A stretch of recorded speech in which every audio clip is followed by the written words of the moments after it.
ensonga ezigambirwe akutongoza MK project ahambuga ya town council ya Lyantonde omukuyanza y'abatura n'abebembezi b'endengo zitari zimwe na zimwe ahi barabwirwe ngo Uganda eyahatine yo kwatanisa okurwanira obukumi n'entunguka bitu kutari okurwanira obwebembezi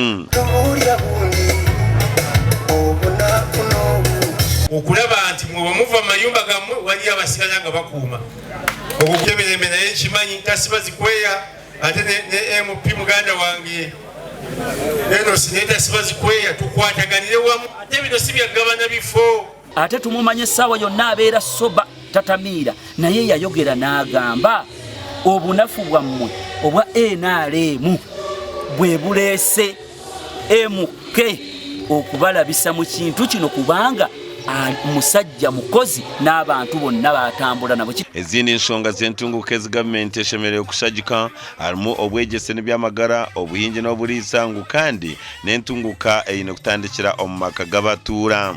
Okwagala ensi yo tekitandikira waggulu, kitandikira wansi ng'otandikira mu makaago. Naddala ffe abakyala abaana tubooze tutya. Tukwatiddeko abaami baffe mukoola abaana okusobola okugyamu abaana ab'empisa abaweesa ensi ekitiibwa. Na ekizibu nti osanga ng'essomero lya gavumenti nga lirina abaana 2,000 nga lyandyetaaze abasomesa nga 3 oba nga 25 so nga tulina abasomesa 5 bokka.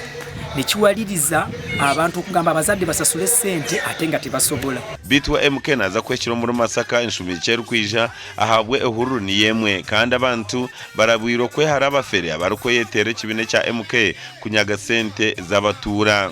Kyamani waffe nze ise wandi tukkiriza abantu bonna okujja wano okubba abantu nga bakozesa erinnya lyani kubanga abantu bagenda kujja wano babagambe nti leeta zino sente nga bwe tugende naku z'omwezi 15 nti batugambye mulina okuleeta sente muwagire omukolo gwa muhoozi wowaayo nga weeyagalidde. Gasha kwa Sandeke William.